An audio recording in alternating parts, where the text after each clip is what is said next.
دیکھو اللہ تعالیٰ نے جو ہمیں قرآن میں آیات بتائی ہیں یہ سب ہمیں اللہ کی طرف کھینچتی ہیں کہ ہم اللہ کے بن کے رہیں, جیسا جیسے اللہ کہہ رہے ویسے کریں, اپنے عمل کو درست کریں.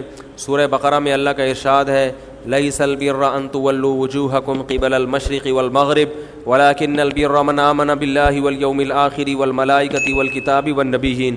فرمایا ادھر ادھر منہ کر لینا یہ کوئی نیکی نہیں ہے, اصل نیکی یہ کہ پہلے اپنا ایمان درست کرو اور پھر وَأَقَامَ الصَّلَاةَ وَآتَى الزَّكَاةَ وَالْمُوفُونَ بِعَهْدِهِمْ, نماز قائم کرو, زکوٰۃ دو, معاہدوں کی پابندی کرو, اور وَآتَى الْمَالَ عَلَى حُبِّهِ, صرف اللہ سے محبت کی بیس پر ذوی القربہ رشتہ داروں کو پیسے دو, رشتہ داروں کو پیسے دو. والیتامى, یتیموں کو کھلاؤ, یتیموں پہ خرچ کرو. والمساکین, مسکینوں کو کھلاؤ. وابن السبیل, مسافروں پر خرچ کرو. الو نہ بناؤ مسافر کو کہ اس کو کیا پتہ یہاں کے ریٹ کا تو الو بناؤ اس کو, ایسا نہیں, مسافروں کا خیال کرو. تو یہ 4 قسم کے طبقے پر احسان کرو, اور نماز بھی قائم کرو, اور زکوٰۃ الگ سے دو. اور والصابرین فی البأساء والضراء, کوئی پریشانی آئے تو صبر کرو, چاہے وہ مالی پریشانی ہو, فی البأساء والضراء جسمانی پریشانی. وحین البأس, اگر میدان جنگ میں لڑنا پڑے تو میدان جنگ میں صبر سے لڑو. اولئک الذین صدقوا, اللہ فرماتے ہیں جن لوگوں کی یہ صفات ہیں یہ ہیں سچے ایمان کے دعوے میں. ہم لوگوں نے اسلام کو بھی ایک یعنی یوں سمجھیں کہ ایک فیشن ہوتا ہے نا, مختلف قسم کے موسموں میں مختلف قسم کی ایکٹیویٹیز ہوتی ہیں. محرم میں ہمارے ایک نئی قسم کی ایکٹیویٹیز ہوتی ہیں, ربیع الاول میں الگ قسم کے مسلمان بنے ہوتے ہیں ہم لوگ, ٹھیک ہے نا. تو یہ 2 مہینے خاص طور پر ایسے ہیں جس میں یہ 2 مہینے کی جتنی ہماری ایکٹیویٹیز ہیں وہ سب ہم اخپل طریقے سے گزارتے ہیں, جس طرح اللہ اس کے رسول نے بتایا اس طرح سے نہیں گزارتے. اسلام میں کسی کی یوم ولادت یا یوم شہادت یا یوم وفات اس کو کوئی اہمیت نہیں دی گئی ہے. اگر دی گئی ہوتی تو سب سے پہلے محمد صلی اللہ علیہ وسلم کا یوم وفات کا دن ایسا تھا کہ اس پہ ہمیں غم منانے کا حکم دیا جاتا,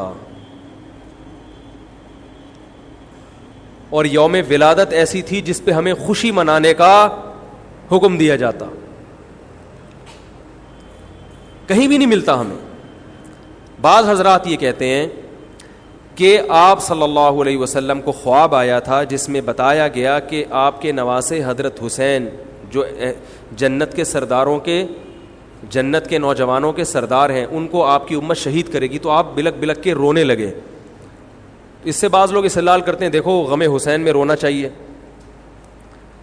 تو یاد رکھو نبی صلی اللہ علیہ وسلم کو جب اطلاع ملی آپ کو غم ہوا آپ روئے, تو جب بھی کوئی غم کسی کو پہنچتا ہے اس کی آنکھوں سے آنسو نکلنا یہ نیچرل ہے. تو ایسی خبر کو سن کے آپ کو رونا آ جائے تو یہ سنت ہے, اس میں کوئی حرج نہیں ہے. لیکن کیا ہر سال نبی صلی اللہ علیہ وسلم جس دن یہ خواب آیا تھا تو اگلے سال اسی تاریخ میں دوبارہ روئے, پھر اسی تاریخ میں دوبارہ روئے؟ بھائی جب غم کی خبر ملی تو روئے آپ صلی اللہ علیہ وسلم. حضرت جعفر طیار آپ کے چچا زاد بھائی, ان کی شہادت کی آپ کو اطلاع ملی تو بھی آپ کے آنکھوں سے آنسو جاری ہوئے. تو کیا اب حضرت جعفر کے غم میں رونا بھی سنت ہوگا؟ بولو نا بھائی. اگر آپ صلی اللہ علیہ وسلم حضرت عثمان کے دور میں زندہ ہوتے اور اس طرح بے دردی سے حضرت عثمان کو شہید کیا جاتا تو کیا آپ نہ روتے ہیں بھائی؟ تو پھر حضرت عثمان کی یوم شہادت پہ رونا بھی کیا ہے؟ سنت ہونا چاہیے نا. حضرت عثمان کی شہادت کی نبی کو اطلاع ملی تھی, وہ جھوٹی افواہ تھی. صلح حدیبیہ کے موقع پر آپ صلی اللہ علیہ وسلم نے حضرت عثمان کو قاصد بنا کے بھیجا, اطلاع ملی کہ ان کو شہید کر دیا. آپ ایسا درد اور ایسا غضبناک ہوئے کہ آپ نے 1400 صحابہ سے موت پر بیعت کی.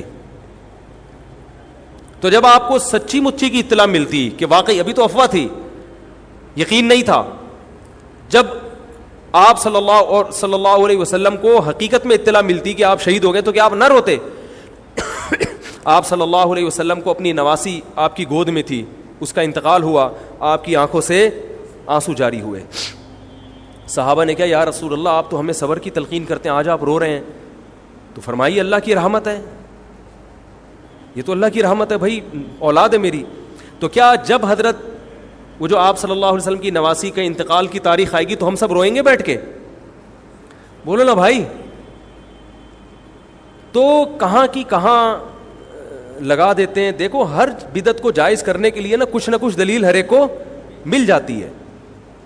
تو میں بار بار کہتا ہوں جو شیعہ حضرات ہیں ان کا مسلک ہے، وہ تو صحابہ کو نہیں مانتے، تو ان کا جو مسلک ہے ان کو کرنے دیں، ان کے کام میں ٹانگ نہ اڑائیں، نہ ان سے بحث کریں، نہ ان کے کام میں ٹانگ اڑائیں. بولے بھائی آپ کا مسلک ہے آپ کریں. میں کہتا ہوں جو سنی لوگ ہیں جن کے اصول ہی الگ ہیں ان سے، وہ یہ سب کیوں کر رہے ہیں؟ بھائی یا تو ادھر ہو جاؤ، شیعہ بن جاؤ. کس نے روکا ہے؟ کوئی گورنمنٹ کی طرف سے پابندی تھوڑی ہے، کوئی پابندی نہیں ہے. آپ شیعہ بن جائے کوئی نہیں روکے گا آپ کو. کوئی شیعہ سنی بننا چاہے اسے کوئی نہیں روکتا، کوئی سنی شیعہ بننا چاہے اسے کوئی نہیں روکتا. لیکن جب آپ سنی ہیں تو پھر آپ کو ان اصولوں پہ چلنا پڑے گا جو اہل سنت والجماعت علماء نے بتائے ہیں. اہل سنت والجماعت کے ہاں رونا عبادت نہیں ہے. ہاں آپ نے کسی دن کربلا کا واقعہ سنا، چاہے محرم میں سنا، ربیع الاول میں سنا، حضرت حسین رضی اللہ تعالیٰ عنہ کی ایک جو دردناک شہادت کا واقعہ آپ نے سنا، آپ کو رونا آ گیا، تو یہ عین ایمان کی علامت. میرے بیان اب ویڈیو ریکارڈ ہوتے ہیں، پہلے ریکارڈ نہیں ہوتے تھے، آڈیو چلتے تھے. تو میں نے 2 دفعہ زندگی میں پہلی دفعہ جب یہ واقعہ بیان سنا، بیان کے دوران میں بھی رو رہا تھا اور سننے والے بھی رو رہے تھے. نیچرلی آ گیا رونا. پھر دوبارہ میں نے یہ واقعہ بیان کیا، مجھے بھی رونا آ گیا اور سننے والوں کو بھی آ گیا. یہ نیچرل جو آ گیا. لیکن اگر میں اس لیے بیٹھوں کہ میں روؤں، آج میں پروگرام ہے باقاعدہ، بولو بھائی، رونے کا، اور آپ کو بھی رلاؤں گا. اور وہ محرم کا واقعہ میں اگر ربیع الاول میں بیان کروں گا تو رونا آ گیا مجھے. تو جو خود سے کسی کا واقعہ سن کے رونا آ جائے اس پہ پابندی نہیں ہے، بلکہ اہل بیت سے محبت کی علامت ہے. لیکن یہ واقعہ جب ہم نے بیان کیا حضرت حسین کا تو مجھے رونا آیا. بالکل اسی طرح رونا جب حضرت عثمان کا واقعہ بیان کیا تو بھی آیا. ظلم تو ان پر بھی ہوا تھا، کوئی کم تھوڑی ہوا تھا. بلکہ مجھے یاد ہے جب میں نے پہلی دفعہ نبی صلی اللہ علیہ وسلم کی سیرت پڑھی، بالکل چھوٹا بچہ تھا میں اس وقت، میری عمر 9 یا 10 سال ہوگی، اور وہ آپ صلی اللہ علیہ وسلم کی وفات کا واقعہ لکھا تھا. تو اتنے بچے میں تو اتنی سمجھ نہیں ہوتی، لیکن جب مجھے یاد ہے میں پڑھ رہا تھا تو مسلسل آنکھوں سے آنسو بہ رہے تھے. ایسا دردناک واقعہ نبی صلی اللہ علیہ وسلم کی وفات کا. تو وہ تو کسی کے بھی وفات کی خبر جب ہم سنتے ہیں تو نیچرلی رونا آتا ہے انسان کو. کبھی وہ انسان کوشش تو برداشت کرنی چاہیے. لیکن اب ہمارے ہاں واقعات سنا کے باقاعدہ رونے کے پروگرام ہوتے ہیں. یہ اسلام کی تعلیمات نہیں ہے، یہ اسلام کی تعلیمات نہیں ہے. کیونکہ اسلام میں صبر کا حکم ہے. جو خود سے رونا آ جائے نا انسان کو تو وہ ایک نیچرلی ہے. اور کربلا کا واقعہ صرف اس نیت سے بیان کرنا کہ تاکہ میں بھی روؤں آپ بھی رو، یہ غلط ہے. یہ اہل سنت والجماعت کے ہاں یہ اسلامی تعلیمات کے منافی ہے. سمجھ میں آ رہی ہے بات کہ نہیں آ رہی؟ اور کسی مخصوص دن کے ساتھ تو ویسے بھی خاص نہیں ہے یہ. اور ویسے بھی شریعت میں صحیح بخاری مسلم کی حدیث ہے، آپ صلی اللہ علیہ وسلم نے نوحہ کرنے والی عورتوں پہ لعنت. نیاحہ کہتے ہیں چیخنا چلانا. آپ کو پتہ ہے زمانے جاہلیت میں جب کسی کی میت ہوتی تھی تو باقاعدہ پیسے دے کے عورتوں کو رلوایا جاتا تھا، پیسے دے کے. آج بھی بہت جگہوں پہ یہ ہو رہا ہے، پیسے دے کے رلوایا جاتا ہے. تو نبی نے تو ان عورتوں پہ لعنت کی ہے جو فری میں روتی ہیں، پیسے دے کے نہیں، جو فری میں میت پہ روتی ہیں. اور چیخ چلا کے رونا تو ویسے ہی حرام ہے اسلام میں. میت پہ جب بھی نبی صلی اللہ علیہ وسلم روئے ہیں آپ کی آنکھوں سے آنسو، بس چیخ چلا کے نہیں روئے ہیں. حضرت جعفر طیار بھی تو اہل بیت میں سے تھے.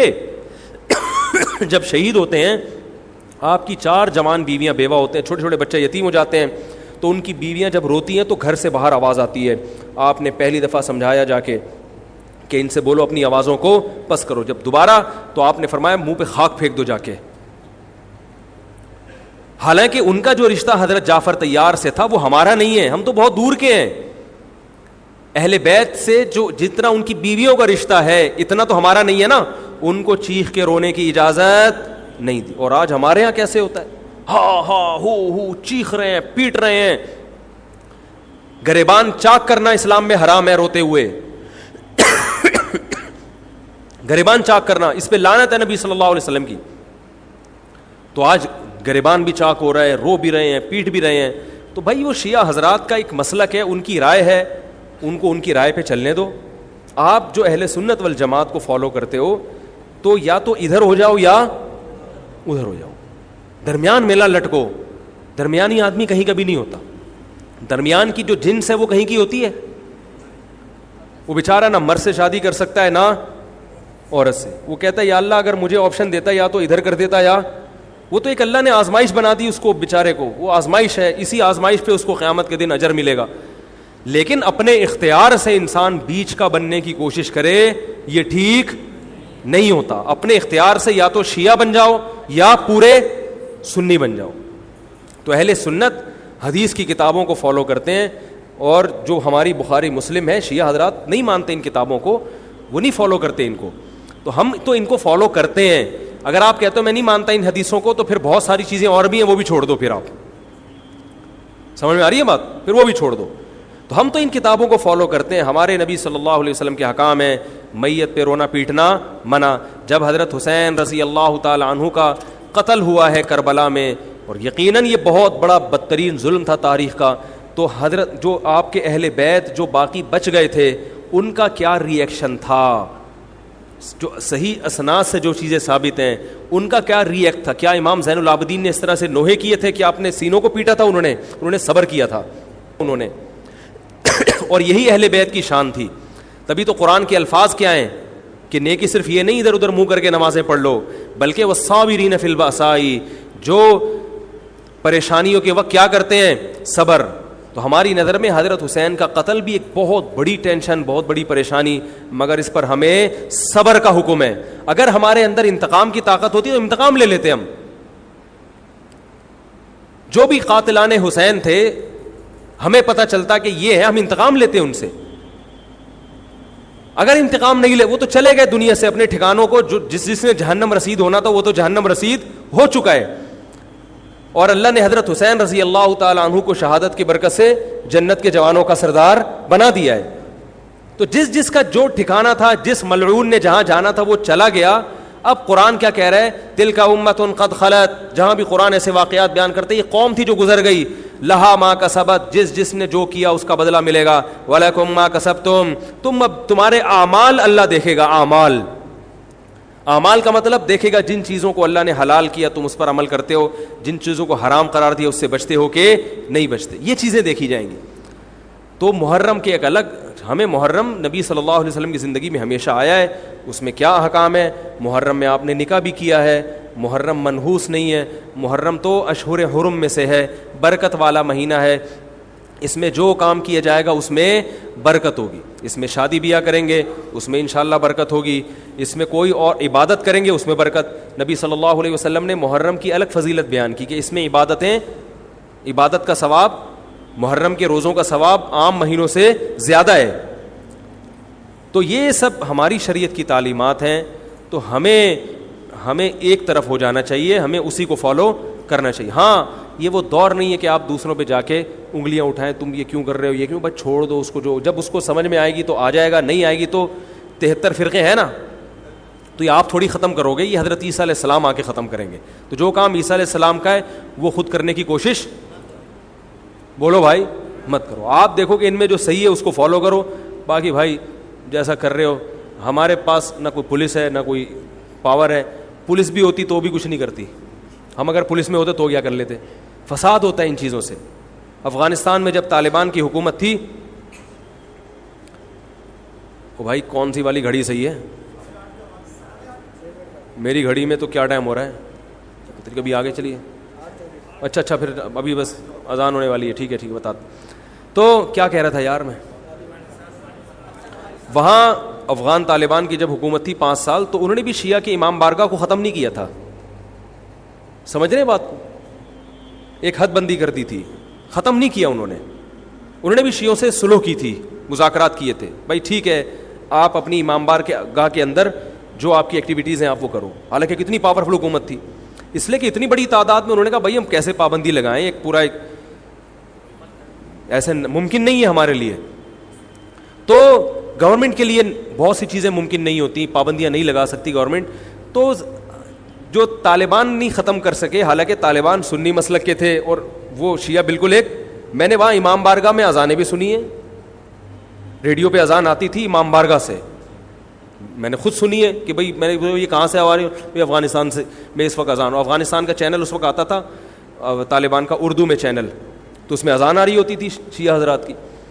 تو فرقواریت کا یہ طریقہ ختم کرنے کا نہیں ہے کہ آپ جا کے ان کو چھیڑیں تنگ کریں. بھائی یہ بہت عرصے سے چلے آ رہے ہیں, چلتے رہیں گے. جو صحیح ہوگا اس کو حضرت عیسیٰ علیہ السلام نافذ کر دیں گے, جو غلط کو ڈیلیٹ کر دیں گے خود ہی. اگر ہم غلط ہوئے تو حضرت عیسیٰ علیہ السلام سب سے پہلے ہماری گردنیں اڑا کے ہمیں ڈیلیٹ کر دیں گے, ٹھیک ہے نا. اگر وہ غلط ہوئے تو ان کو ختم کر دیں گے. تو یہ ان کا کام ہے, آج کسی کے بس میں یہ نہیں ہے. تو میں یہ اس لیے کہہ رہا ہوں کہ لڑو مت, گالی گلوچ مت کرو, فیس بک پہ ایک دوسرے کے خلاف نیگیٹو کمنٹس مت کرو, کیونکہ ہم اختلافات کے متحمل نہیں ہیں. ہمیں بہرحال قومی سطح پہ ایک ہی بن کے رہنا ہے. پاکستان کے مقابلے میں جو ہمارے دشمن ہیں ان کے مقابلے میں ہمیں ایک بن کے رہنا. جہاں تک مذہب کا تعلق ہے, بھائی آپ کا مسلک اجازت دیتا ہے آپ کریں, ہمارا مسلک ہمیں اس کی اجازت, ہمارا مسلک ہمیں ماتم دیکھنے کی بھی اجازت نہیں دیتا. سمجھ میں آ رہی ہے بات؟ ہمیں دیکھنے کی بھی اجازت نہیں, ہم دیکھیں گے بھی نہیں. آپ کا مسلک ہے آپ کریں. تو لڑنا بھڑنا نہیں ہے. میں صرف یہ کہہ رہا ہوں کہ ایک طرف ہو جاؤ, یا ادھر یا بولو بھائی ادھر ہو جاؤ. تو ہم یہ چیزوں کو غلط سمجھتے ہیں, نہ ماتم کو جائز سمجھتے ہیں, نہ رونے پیٹنے کو جائز سمجھتے ہیں. جس طرح سے رویا جا رہا ہے, کسی کو واقعہ کربلا سن کے رونا آ جائے, یہ ایمان کی علامت ہے اہل بیت. لیکن یہ کوئی سنت عمل نہیں ہے کہ باقاعدہ اس کو رلانے کے لیے آرڈر پہ بٹھایا جائے کہ چلو کربلا کا واقعہ سن کے رونا سنت ہے تو آپ بیٹھو تو رو. ایسا نہیں ہے, کچھ ایسی شریعت میں نہیں ہے. اللہ تعالیٰ سے دعا ہے کہ اللہ تعالیٰ ہمیں اہل سنت والجماعت میں اگر ہم ہیں تو حقیقی معنوں میں اس میں داخل کر لے, اور پھر اسی کو فالو کرنے کی توفیق عطا فرمائے, اور ملک کو بدامنی سے محفوظ فرمائے. سبحانک اللہم و بحمدک نشہد ان لا الہ الا انت نستغفرک و نتوب الیک.